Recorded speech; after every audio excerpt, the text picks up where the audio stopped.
L'homme, après avoir travaillé tard, ne s'attendait pas à tomber sur une scène de meurtre. Carl, caché dans un coin, tremblait de peur. Ce n'est que lorsque le tueur eut traîné le corps hors de la pièce qu'il s'empressa de se réfugier dans les toilettes voisines. Mais à cet instant, il aperçut le garde de sécurité de l'entreprise allongé là. Carl s'approcha immédiatement pour vérifier, mais il déclencha accidentellement la chasse d'eau. Craignant que le bruit n'attire l'attention du tueur, Carl referma précipitamment la porte et, pour être plus prudent, monta sur le corps du garde de sécurité. À peine avait-il eu le temps de souffler que le tueur entra dans les toilettes.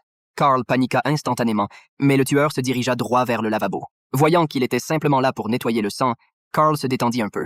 Cependant, à cet instant, le tueur prit soudain la parole. En baissant les yeux, Carl aperçut une clé sur le corps et se rendit compte que la situation devenait dangereuse. Il eut alors une idée et sauta prudemment hors du compartiment. Juste avant que le tueur n'entre dans la pièce, il se cacha dans un autre compartiment, en espérant ne pas être repéré. Mais avant même qu'il n'ait eu le temps de se détendre, les rayons infrarouges s'allumèrent soudainement. Sur le point d'être découvert, il n'eut d'autre choix que de déclencher la chasse d'eau en même temps que le tueur se levait, espérant ainsi camoufler son bruit. Le tueur quitta les toilettes et Carl n'osa sortir qu'une fois que tout était devenu silencieux. Il se précipita alors pour s'échapper. En ouvrant la porte, il tomba par hasard sur son collègue Bob, toujours au travail. Carl lui expliqua immédiatement la situation. Tous deux se précipitèrent vers l'ascenseur, mais ils découvrirent que celui-ci était fermé. Ils se tournèrent alors vers la sortie de secours, mais là aussi, ils constatèrent que la porte était verrouillée. Toutes les issues semblaient bloquées. Ils n'avaient d'autre choix que de revenir dans le bureau. Carl demanda à Bob d'utiliser l'ordinateur pour appeler la police, tandis qu'il se rendait à son poste pour récupérer son téléphone.